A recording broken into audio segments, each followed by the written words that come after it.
necessarily like what the person we're talking to is saying, because there could be a whole script, like a cutscene, but we only get, our dialogue in an Excel sheet. And so, you got to kind of make your best guess. Well, and I think,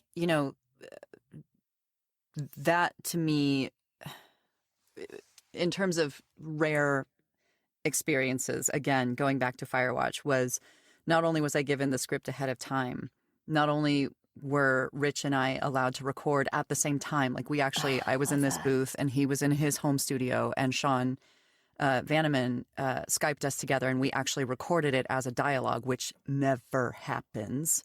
But they also invited us to be a part of the process leading up to the launch and release of the game. I mean, they invited us to the GDC party. We got to meet people as they were experiencing the first 15 minutes of the game. I hired PR and they actually let me talk about the game. Imagine that. They didn't take my firstborn. And, it was as much a collaborative experience as it could be from me sitting on this side, literally being the dancing monkey. But given that I didn't actually write the code, they really made me feel like a part of the team. And Call of the Sea has done the same.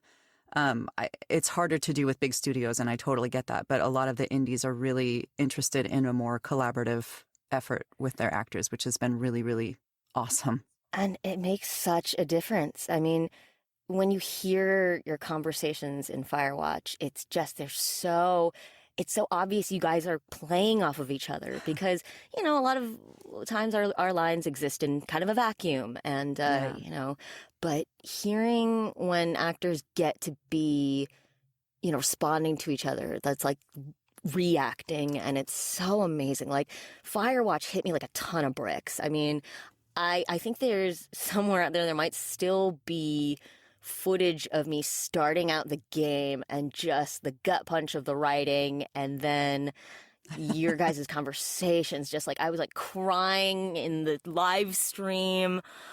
It's like the really first 15 minutes of Up. My God, it is. Here's a gut punch. Have a nice day. Right. And then like hearing the rapport of you guys. I mean, did you actually do it chronologically? Did you record it? We did. Order? And the interesting thing about that game in particular was that they were writing it as we went. So we recorded for 2 years. So we would do like 2 or 3 sessions, and then we wouldn't hear from them for like 6 months. And I was like, I've been recast. Oh, God.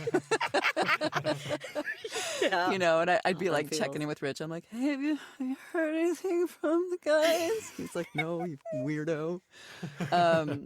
But yeah, we actually recorded an entirely different ending for that game. The first pass we recorded about 2/3 of the way through the game, Delilah tells Henry he's crazy and to leave her the fuck alone. And then she goes cold and you don't hear from her for the rest of the game. And Vanneman came back and he was like, it doesn't work. It's just, we have to have Delilah. And I was like, oh, do tell. Yeah. And so we re-recorded the ending. But because we had the time, for them to play test it and then go back and rewrite it. It was awesome.